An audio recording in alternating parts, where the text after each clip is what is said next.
do? How many of you need to know what to do in something today? First thing, begin by telling yourself the truth. Decide whether you're dealing with facts, information, or instruction. This one was a fact.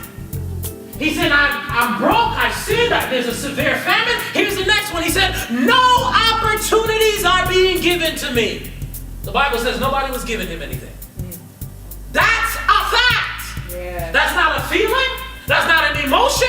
That's not a dream or a revelation. That's not a tongue or interpretation. It's a fact. Nobody's giving me anything. There are no doors of opportunity here. It's over. Then he comes on to a further conclusion. He's dealing with what now? Facts. Here's the last fact before he made his decision, because he's going to tell himself the truth in light of the facts. Here's the fact.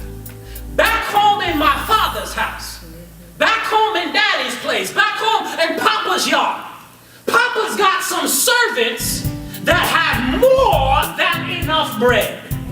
That's a fact. Say it's a fact. It's a fact. Now he's going to make a decision. This is where you and I would mess up. You want to know why you and I would mess up? Because our emotions and our feelings would get in the way of what? Of the facts. Our shame would prevent us from making the conclusions that he made.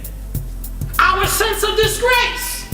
Some of us would have been, maybe we would have been angry with a mother, angry with a father, or angry with a sister or brother, and our sense of anger, all that emotion bubbling up on the inside would prevent us, even in light of the facts, from coming to a decision like he did. Come on, anybody know what I'm talking about? Yeah. You're mad at mama, you're mad at papa, you're mad at sister, mad at brother, you're upset with somebody, and therefore, even though you can enumerate what?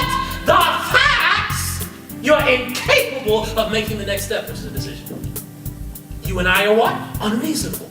And if we are unreasonable, we will, number one, injure ourselves. Say, injure myself. Injure myself. I will bear it alone. Say, isolation. And ultimately die. Isn't that what we read in the book of Proverbs, in Proverbs chapter 8 and Proverbs chapter 9? We will self-injury, self-isolation, and ultimately death. Why? Because we are hating the reason of wisdom. Not with him. He said, these are the facts. I've sinned. I'm broke. There's a severe famine. No opportunities are given. But back in my father's house, there's bread enough. Here's what I'm going to do. I will go back. Say, go back. Go back. Some of us, that's a prophetic word for us today. Go back.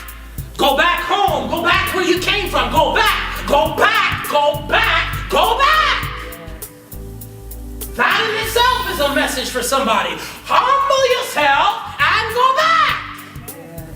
Go back to the husband. Go back to the sister. Go back to the brother. Go back to the employer. Go back to the office. Go back.